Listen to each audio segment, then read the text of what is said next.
Voyons ce qui s'est produit lorsque l'œuvre de la construction du temple fut achevée. C'était sur le butin pris à la guerre, qui les avait consacrés pour l'entretien de la maison de l'Éternel, 1 Chroniques 26-27. David eut à subir, durant des années, les persécutions du roi Saül. Ensuite, il dut faire la guerre aux Philistins.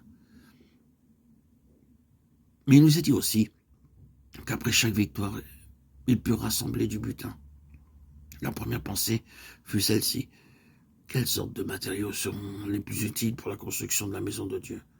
C'est ainsi qu'au travers de toutes ces batailles, de toutes ces guerres, ils rassemblèrent du butin, des matériaux qui plus tard ont servi pour l'édification de la maison de Dieu.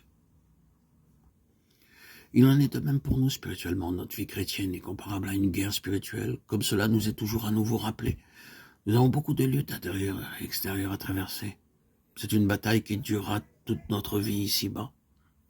Car nous n'avons pas à lutter contre la chair et le sang, mais contre les dominations, contre les autorités, contre les princes de ce monde de ténèbres, contre les esprits méchants dans les lieux célestes. Éphésiens 6-12. Ainsi, chaque fois que nous avons la victoire sur la tentation, ou lorsque nous surmontons victorieusement l'épreuve, nous rassemblons une mesure nouvelle de matériaux spirituels pour l'édification de la maison de Dieu. Le Seigneur seul connaît le genre de matériaux que nous avons à lui offrir pour construire la nouvelle création. Cette création fut amenée à l'existence en partant de rien, par une seule parole du Seigneur Jésus-Christ. Les cieux ont été faits par la parole de l'Éternel et toutes leurs armées, par le souffle de sa bouche. Psaume 33-6.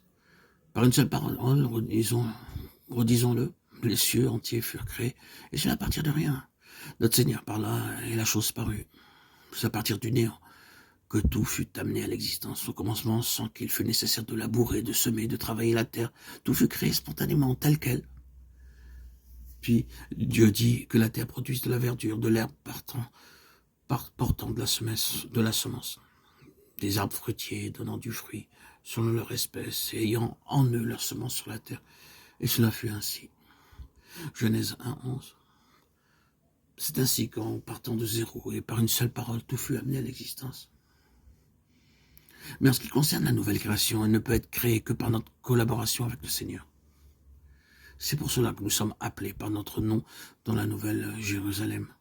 Nous sommes aussi appelés la fiancée, l'épouse du Seigneur. Et je vis descendre du ciel, d'auprès de Dieu, la ville sainte, la nouvelle Jérusalem préparée comme une épouse qui s'est parée pour son époux. Et j'entendis du trône une forte voix qui disait « Voici le tabernacle de Dieu avec les hommes. Il habitera avec eux. Et ils seront son peuple. Et Dieu lui-même sera avec eux. » Apocalypse 21, 2, 3.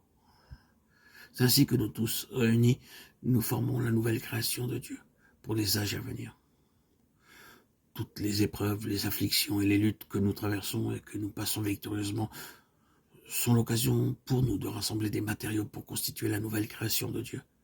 C'est pour cette raison que dans la parole de Dieu, nous sommes appelés le trésor particulier, les perles de grand prix, ou par d'autres qualificatifs.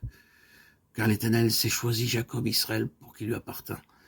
Psaume 135, 4, pour qu'il lui appartint. En anglais, c'est pour qu'il soit son trésor particulier. Amen. Gloire à Dieu.